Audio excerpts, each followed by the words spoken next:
Nós vamos falar da parte da fortuna, porque é um ponto extremamente importante no mapa e modernamente ainda pouco considerado. Quer dizer, para os antigos ele era fundamental. Apesar de eu ter lançado o livro há alguns anos, a única vez que eu apresentei uma palestra sobre isso foi no lançamento da edição em espanhol, que é da editorial Kia, em Buenos Aires, no Caba, há uns 6 anos atrás.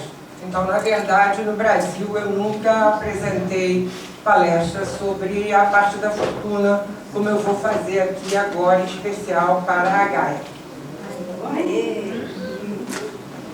Então, na verdade, existe uma coisa que a gente tem que começar falando, uma designação incorreta de chamar de partes árabes ou partes arábicas.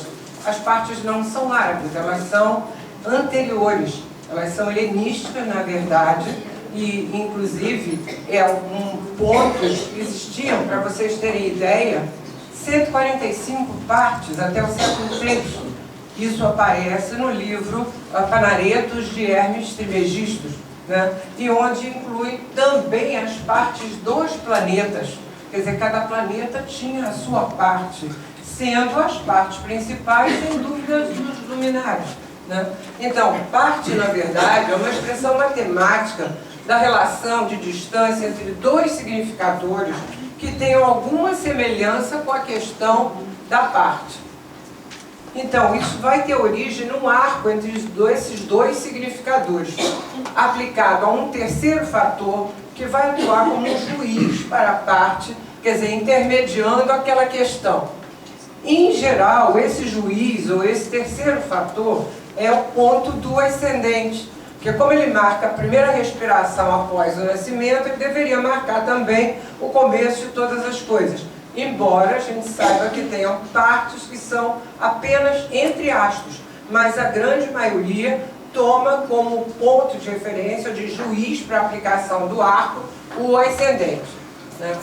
Uma coisa fundamental para os antigos era a diferenciação entre o nascimento diurno, com o Sol acima do horizonte, portanto, casas 7 a 12, ou noturno, com o Sol abaixo do horizonte, portanto, casas 1 a 6.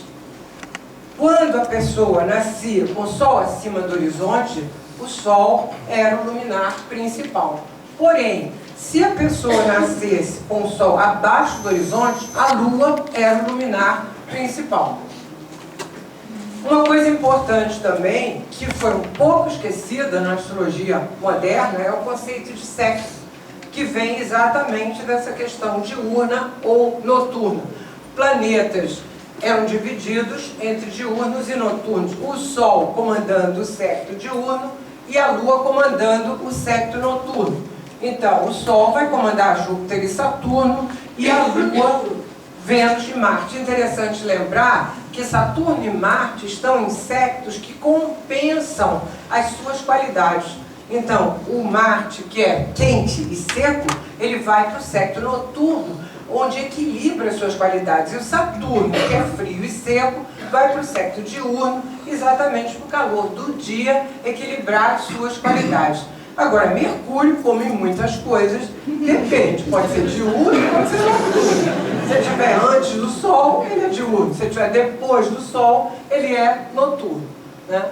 Então, a importância de considerar as partes diurnas e noturnas é extremamente relevante em autores de grande conceito do princípio, digamos assim, da era clássica, já depois de Cristo. Então, Doroteus, Vettius Valens, Paulus Alexandrinos, Firmicus, Efaístos e inclusive até Retórios, que já é o último praticamente autor clássico, havia sempre uma fórmula diferenciada.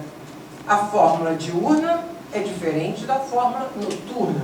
E todos eles utilizavam diversas partes. Porém, Ptolomeu apresenta no seu Tetrabiblos apenas a parte da fortuna e como fórmula única. Então, até que os textos antigos fossem traduzidos, em especial na década de 90, a maioria de nós pensava que só existia uma parte helenística e que só tinha um tipo de cálculo. Para qualquer parte, a gente vai ver que a diferença, numa fórmula diurna, o ascendente vai receber a soma do arco de A menos B. O que aconteceu aqui? E na fórmula noturna, ao contrário.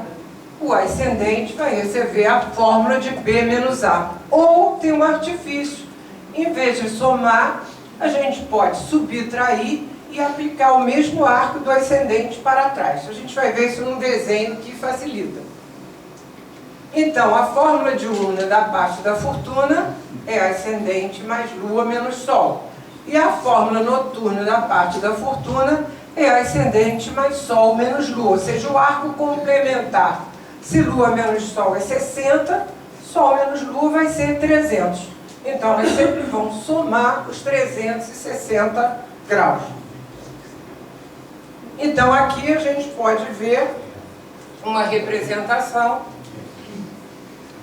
que vai mostrar o arco da lua menos sol na fórmula diurna aplicada ao ascendente e o arco do sol menos lua aplicada ao ascendente. Ou a gente pode usar essa distância lua menos sol do ascendente para trás, vai dar o mesmo ponto que se a gente fizesse o arco complementar.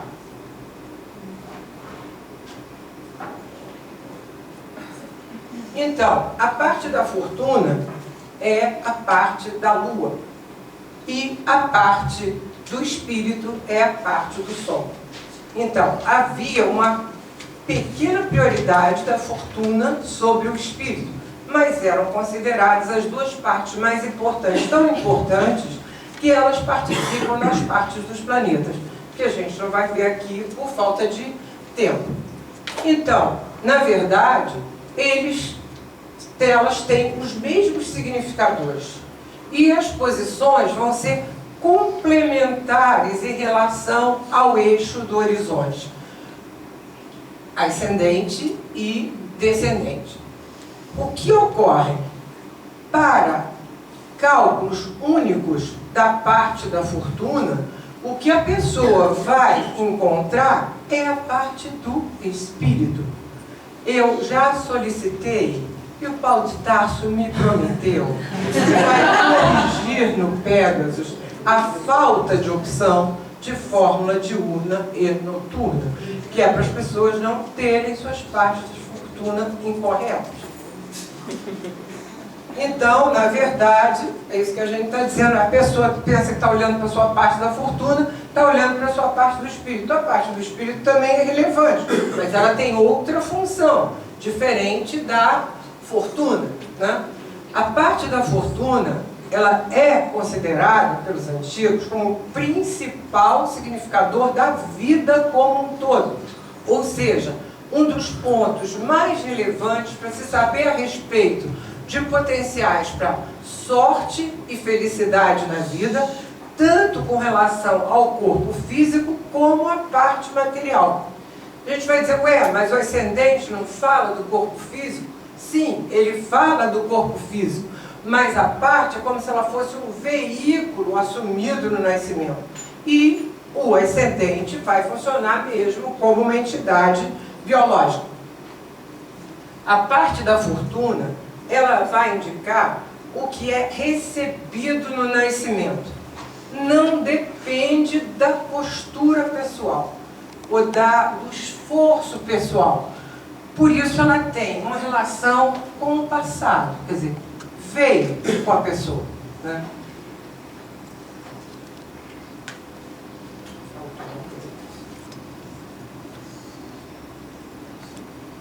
A parte do espírito, que é a parte do sol, ela vai ter a indicação do estado interior, da alma, do intelecto, das intenções, pensamentos, aspirações pessoais e outras capacidades que permitem que, com o esforço pessoal, a pessoa realize aquilo que ela quer.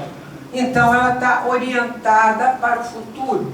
Por isso, ela tem uma relação com a profissão, com a carreira.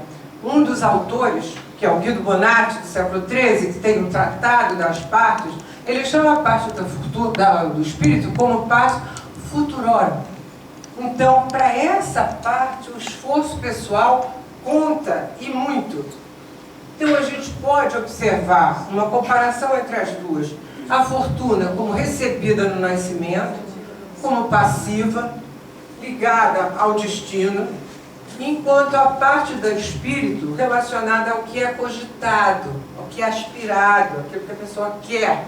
Então, ela é ativa, ela é ligada ao livre-arbítrio, às ações pessoais, ao futuro. Então, nós podemos lidar melhor com a nossa fortuna se nós soubermos utilizar bem nossas capacidades.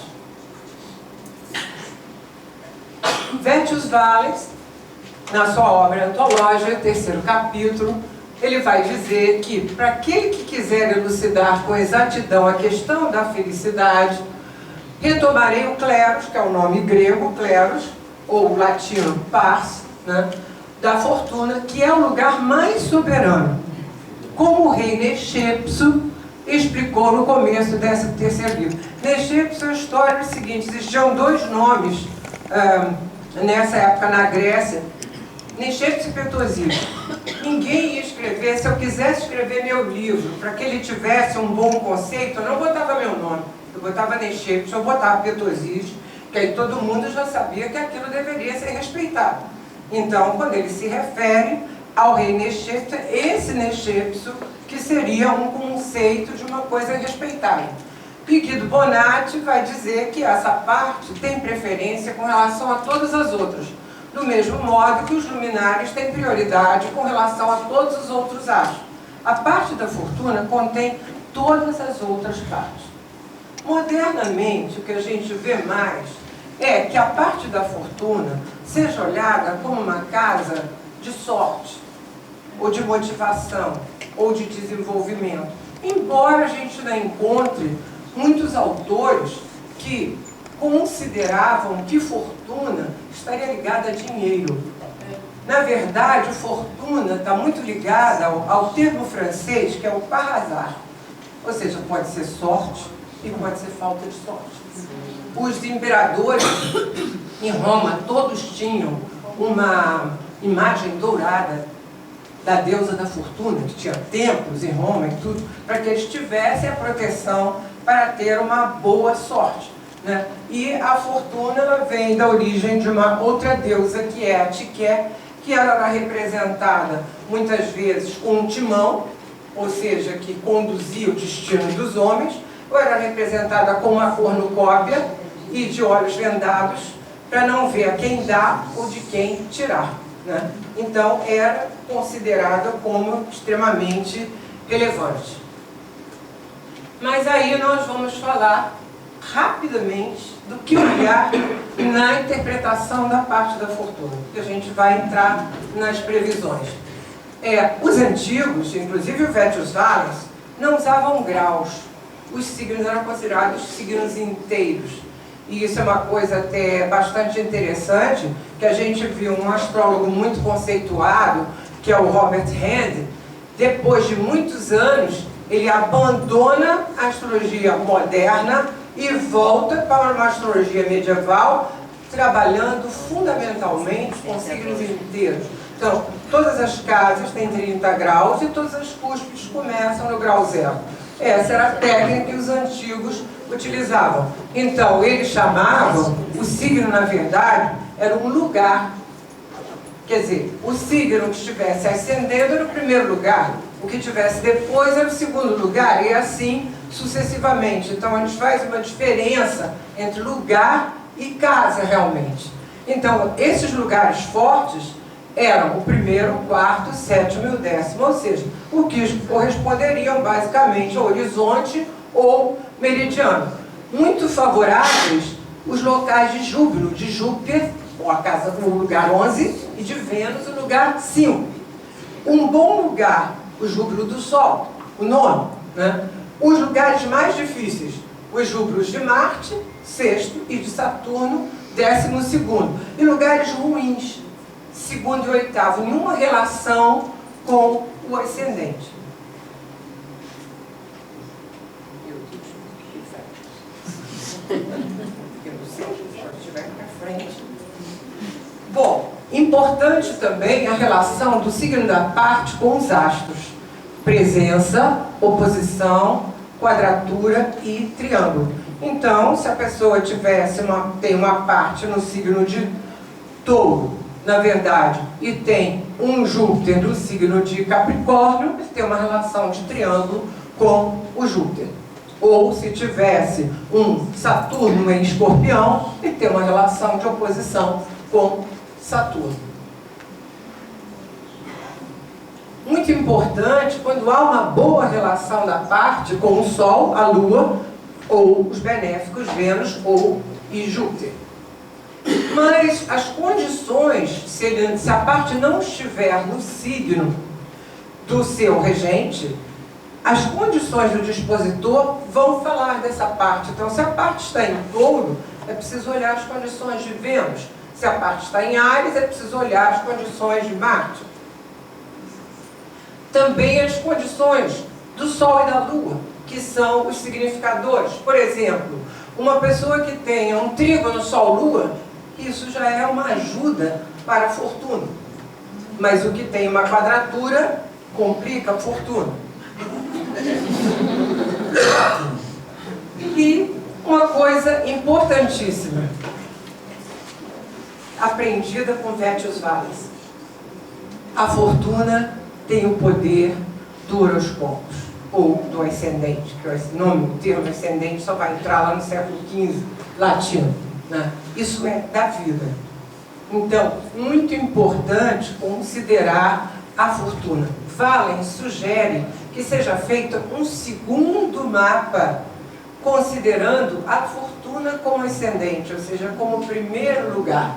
Então, olhar o 10º signo a partir da fortuna vai dar indicações com relação à reputação e à carreira. Olhar o 7º signo a partir da fortuna vai ter a ver com as nossas alianças e parcerias. Ele não fala em colocar, na verdade, ele não está falando de grau, ele está falando, como eu estou dizendo, de signos inteiros.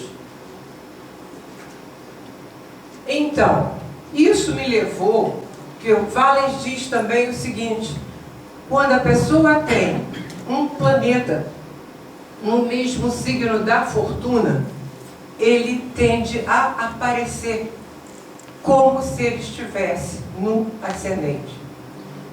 O que eu constatei foi que, na verdade, isso acontece quando esse planeta está muito próximo da parte da fortuna, em especial se ele não for o regente da parte. Se for o regente da parte, vai funcionar num orbe um pouco maior. Então, esse exemplo que eu estou trazendo é o exemplo de uma cliente minha que fez mapa há muitos anos comigo e que eu não entendia muito bem o mapa dela com esse Netuno no ascendente, porque ela era uma pessoa muito elétrica, muito comunicativa, muito criativa, com muitas habilidades manuais. Aí a gente vai dizer, tá bom, tem um Mercúrio na casa 5, mas é um Mercúrio em peixes, ele não tem aspectos.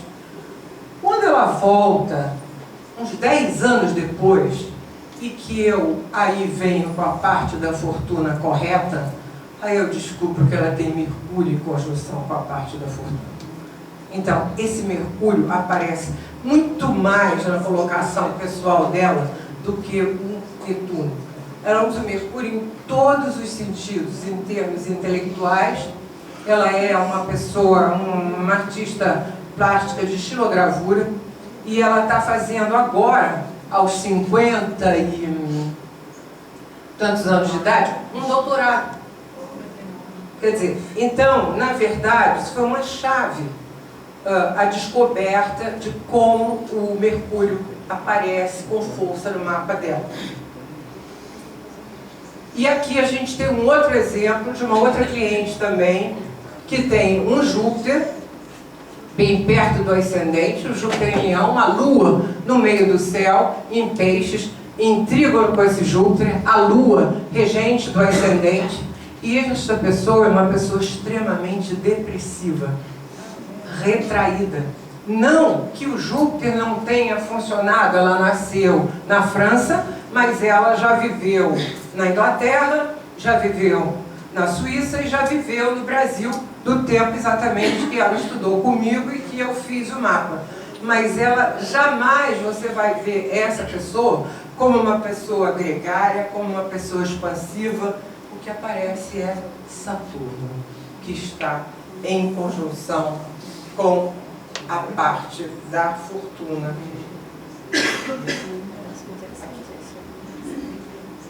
Então, na verdade, são chaves que a gente encontra para localizar condições no mapa que você basicamente poderia não observar. Sim. Seriam basicamente só as conjunções ou outros aspectos? Não, vou mostrar aqui a oposição. Aqui tem essa outra cliente minha que tem uma oposição, um Saturno, uma parte da fortuna em Aquário.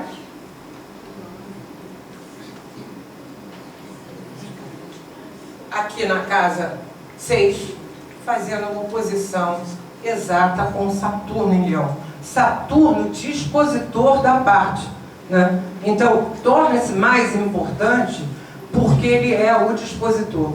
E essa é outra pessoa extremamente saturnina, extremamente retraída, extremamente depressiva, e que você vai ver, claro, eu dou importância também ao fato dela ter o Saturno numa posição Gauquelin, né? Quer dizer, numa área de força Gauquelin. Quer dizer, então ele vai acabar entrando um pouco e está ainda dentro da faixa de dominante, que ele está apenas 13 graus do ascendente. Mas a parte reforça essa condição. É claro que eu vou dizer a vocês, infelizmente, você vai dizer assim, trígono não aparece tanto quanto quadratura ou oposição. Lamento, mas a gente sabe que os aspectos, de alguma maneira, desarmônicos, eles têm uma força maior de expressão, né? Agora, é claro, se a pessoa tem um trígono, a gente vai ressaltar e chamar atenção para aquilo, para que ela aproveite. E o porquê é conhecido como roda da fortuna, que é errado. Na verdade, o termo correto é lote, que seria a partir do inglês, ou parte, né, que vem do latim. Boécio, no século VI, no Consolatio Philosophiae, ele está discutindo com a filosofia e dizendo da injustiça que foi feita com ele, que ele foi uma pessoa de tanto sucesso, um político importante, e de repente ele é preso por uma série de coisas, e ele vai dizer assim, mas como que a fortuna não considera o que a pessoa fez antes, os méritos que ela deveria ter, né? Então vai aparecer o diálogo, fazer girar a roda da fortuna incessantemente, fazendo descer o que está no alto e subir o que está abaixo. Sobe, se desejares, mas com uma condição, que não consideres injusto descer quando assim determinarem as regras do jogo. Ou seja, o fato de estar lá em cima não quer dizer que vai continuar lá em cima, né? E então, a partir daí, vem a divulgação da parte da fortuna ser chamada como roda da fortuna, né? Mas, originalmente, ela não tinha esta designação. Finalmente, a gente vai entrar na utilização das partes na previsão. Eu não vou citar aqui uma técnica helenística, que era isso que eu queria comentar, que eu vou falar das técnicas modernas, mas tem uma técnica muito interessante a partir da parte da fortuna, que o argentino Eduardo Gamalha tem um belíssimo livro sobre astrologia helenística, do editorial Kia, que se chama Astrologia Hermética, onde há uma contagem do tempo a partir da parte da fortuna. É o chamado método dos cronocratores. Cada planeta rege um tempo, como o Sol, 19 anos, como Saturno pode reger 27 em Capricórnio ou 30 em Aquário. Então, à medida que isso vai caminhando pelos signos, que a parte vai caminhando pelos signos, ela vai dando indicação de um regente do tempo. Então, eu não vou abordar isso, mas, na verdade, essa técnica existe, ou cálculos da extensão da vida a partir do ascendente ou da parte da fortuna, né? Então a gente vai olhar nas revoluções solares, nas progressões e direções dos trânsitos e no mapa diário. O Guido Bonatti, naquele livro que eu citei do Tratado das Partes, ele vai dizer que é muito importante observar as condições da parte da fortuna nas revoluções solares para avaliar o potencial do ano. Primeiro, em função da posição por casa, que indicaria acontecimentos relativos àqueles assuntos. E isso vocês podem começar a observar, vocês vão constatar isso daí. Sempre tem um acontecimento relativo à casa, ao assunto da casa em que se encontra a parte da fortuna, lógico, no contexto da superposição com a casa natal, sobre que casa aquela parte se localiza, né? E aspectos formados por essa parte da fortuna com planetas, sejam os planetas da revolução solar, sejam planetas natais, dão o significado em termos de astro aquele acontecimento. Nem sempre tem, porque eu vejo isso num orbe muito pequeno. Quer dizer, em geral, 1 grau e pouquinho, não é um orbe largo, não. Um orbe bem pequeno. Mas é importante observar isso também. Então, a gente vai ver aqui uns 2 ou 3 exemplos de uma senhora, quer dizer, aquele mapa que eu já tinha até mostrado, que tem a parte da fortuna natal em oposição a Saturno, na casa 6, e vamos observar no ano dos seus 33 anos, que é quando as casas retornam na Revolução Solar, se a pessoa estiver no mesmo local de nascimento, e aparece aqui uma parte da fortuna no fundo do céu, em conjunção ao Sol. Ela tem um Sol ali no fundo do céu, e essa parte da fortuna aparece aqui. Portanto, ela vai estar com relação à superposição da mesma casa 4, e é um ano que essa pessoa começa a pensar em que ela quer mudar de casa, se ela quer um apartamento maior, e se ela vai, na verdade, ter que vender o apartamento que ela mora, ou vender um apartamento que ela tem em outra cidade, para comprar um apartamento maior. E isso deslancha efetivamente o processo, e ela acaba fazendo essa mudança. Você pode dizer assim, ah, mas o Sol já estava na casa 4 mesmo, a Lua está no ascendente, já puxa essas questões. Mas a presença da parte da fortuna ali, ela reforça as condições. Então vejamos um outro exemplo de uma senhora que tem a parte da fortuna na casa 8, né, em Câncer, que no ano em que essa senhora vem com a parte da fortuna também na casa 8, mas sobre a casa 7, e o regente da parte da fortuna, que é o Mercúrio, está aqui no ascendente, junto ao Sol, num aspecto de quadratura com Marte na casa 10. Ou seja, você também pode observar, se a parte não está fazendo nenhum aspecto, o seu dispositor, como ele se encontra.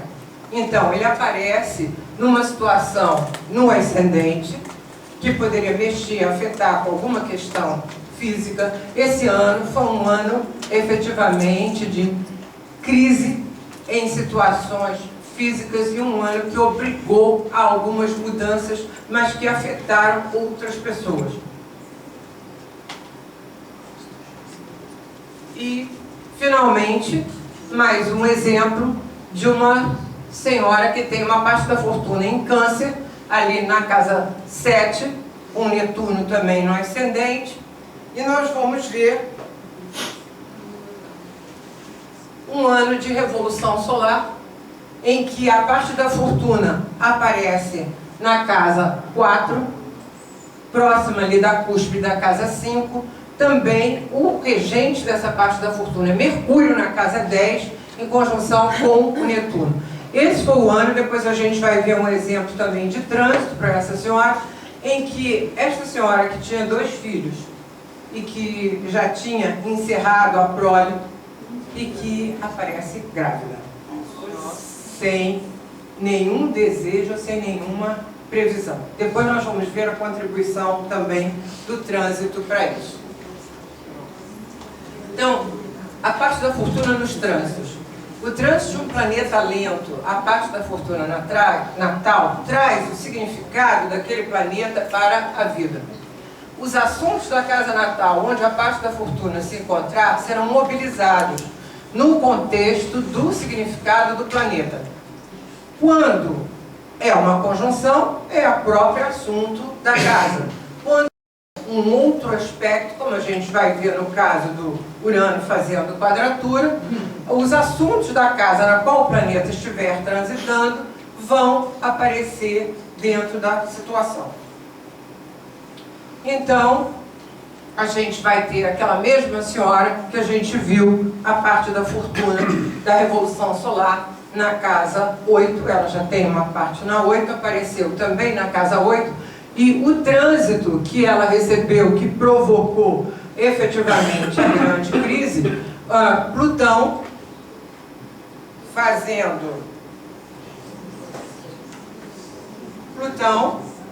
em oposição à parte da fortuna natal de casa 8 e Saturno também fazendo quadratura. Uma coisa sempre importante em relação a trânsito é que o planeta sempre carrega com ele a casa da onde ele saiu no mapa natal, né? Então, Saturno aqui de casa 6, chegando aqui na casa 11 e afetando a parte da fortuna. Essa senhora teve problemas físicos muito graves, inclusive ameaçando a vida. Ela sobreviveu, mas numa situação muito grave de internação, de CTI, do qual ela felizmente sobreviveu. Aqui vamos ver aquele outro mapa da senhora da parte da fortuna na casa 7 e que teve a parte da fortuna da Revolução Solar nesse ano na casa 4, quase na cúspide da 5. Nós vamos observar aqui que Urano, em trânsito, aqui na cúspide da casa 5, fez uma quadratura com a parte da fortuna na ocasião em que ela se descobre grávida. Então você pode chegar e dizer, mas Urano na cúspide da 5 já pode dar isso. Pode dar, mas não dá para todas as pessoas. Mas fazendo o aspecto com a parte da fortuna, é como se ele estivesse fazendo uma quadratura com um ascendente, quer dizer, uma parte física. Então, a parte da fortuna na progressão secundária é a parte que nós vemos nos mapas progredidos secundários, não é a verdadeira progressão da parte da fortuna. Ela é um recálculo a cada momento, porque como na progressão secundária a Lua se movimenta da ordem de 1 grau a cada mês, então a parte se movimenta como a Lua. Ela é muito rápida. Ela realmente vai percorrer o mesmo número de graus que a Lua. Por quê? Ascendente e Sol se movimentam da ordem de 5 minutos. Então, é muito pouco considerado com o movimento da Lua, né? As direções formadas por essa parte podem ser utilizadas. Na verdade, elas vão funcionar como promovendo pequenos acontecimentos ou como funciona a Lua, também progredida secundária, disparando acontecimentos já prometidos por trânsitos ou por outras direções, né? Tanto que essas direções da parte podem ser utilizadas na retificação da hora do nascimento, porque ela é um tipo de ascendente, ou seja, o ascendente entra na composição dela. A gente não deve usar a Lua para retificação, mas a parte desses mapas a gente pode utilizar. Então, na verdade, a verdadeira parte da fortuna, aqui tem um exemplo, da parte, da utilização da parte, naquele primeiro mapa da senhora que mudou, quis mudar de apartamento, etc. Então aqui a gente vai ver o mapa progredido secundário, que mostra a parte aqui no grau 4 de Aquário. aqui nós vamos ver o que fez essa parte. A senhora tinha uma direção por arco solar de Marte fazendo quadratura com Urano. E essa parte progredida secundária... Meu Deus, já pulou tudo.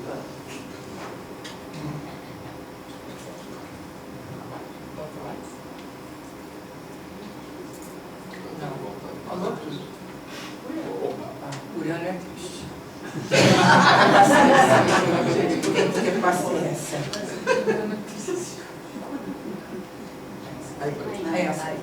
Então, a parte veio, se localizou ali, na mesma casa natal, a gente tinha acabado de passar pela parte natal, fez quadratura com esse Urano que estava recebendo a quadratura de Marte, ela que já estava bastante saturada do trabalho, querendo deixar o trabalho, a parte deu o impulso final para que ela saísse. Agora, a verdadeira parte da fortuna progredida secundária. Ela ocorre em função da ascensão dos signos. Quer dizer, a gente sabe que o ascendente e as outras casas, a exceção do meio do céu, elas funcionam por ascensão oblíqua. Então tem a questão da curta ascensão, da longa ascensão, da ascensão normal. Só que nós não temos programas que façam esse cálculo. Então a gente tem que usar um artifício. O artifício é criar um novo mapa, colocando grau e minuto da parte da fortuna no ascendente. Os programas que têm retificação já fazem isso com mais facilidade. Senão, a gente tem que fazer um cálculo relativamente rápido, uma regra de 3, para encontrar a hora exata que corresponderia a essa parte no ascendente. Aí a gente progride esse novo mapa, e então nós vamos encontrar a verdadeira parte da fortuna progredida secundária, cujas direções promovem acontecimentos importantes na vida. Podem ter a mesma relevância das direções de ascendente e de meio do céu. Então a gente vai ver o exemplo daquela senhora que engravidou, que nós já vimos a revolução e vimos o trânsito.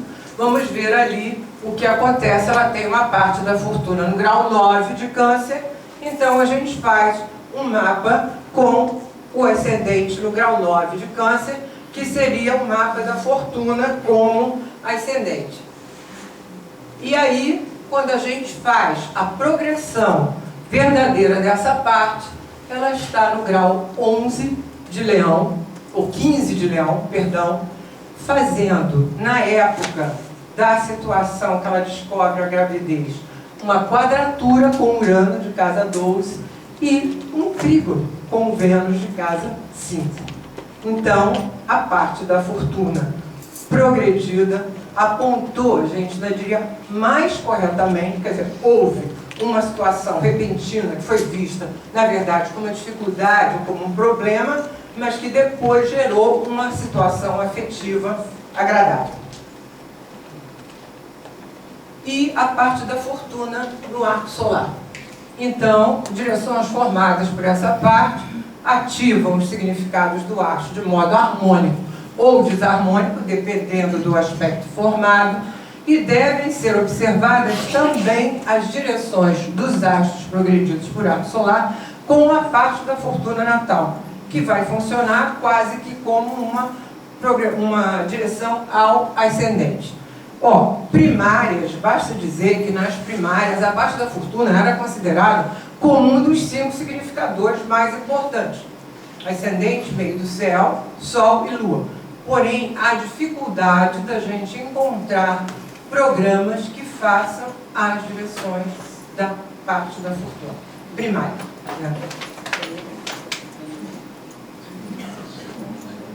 Então, vejamos aqui mais uma vez um exemplo de um arco solar daquela senhora, a mesma senhora que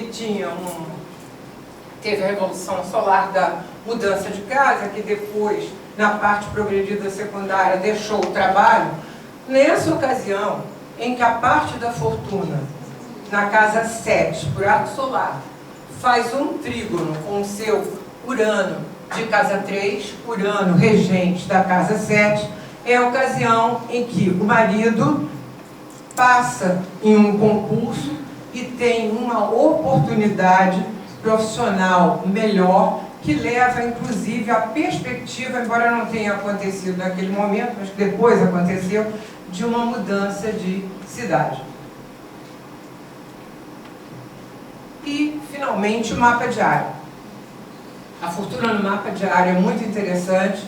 O mapa diário, na verdade, ele parece que ele anda a cada dia 1 grau. Não, ele anda pelo movimento de rotação da Terra. As casas se movimentam 361 graus, ou seja, a conjugação do movimento de rotação com o movimento de translação. Mas a gente só vê o final. Então, se a pessoa fizer o seu mapa diário todos os dias, ela vai ver as casas avançando 1 grau, mais ou menos, dependendo da ascensão do signo, a cada dia. Nesse mapa diário, a hora de nascimento tem que ser a mesma hora natal com o fuso do local do nascimento. Não interessa se tem hora de verão, se não tem hora de verão, tem que ser a mesma hora GMT para completar 24 horas. 24 horas a cada dia. Agora, o local, sem dúvida, tem que ser o local que a pessoa esteja. Se ela não estiver onde ela nasceu, é aquele local. Agora, a hora tem que ser a hora Greenwich natal. Esse mapa tem uma duração de 24 horas, as 24 horas do dia, e o orbe utilizado para os aspectos dentro desse mapa é de 1 grau. É interessante observar que se a pessoa estiver no mesmo local em que ela nasceu, no mesmo dia do seu aniversário, as cúspides estarão na mesma posição natal. Ou seja, o movimento anual das casas é igual. Porém, os planetas e a parte da fortuna mudam. Então, você pode ter no mesmo dia um ascendente Áries, mas a cada ano Marte vai estar num lugar diferente.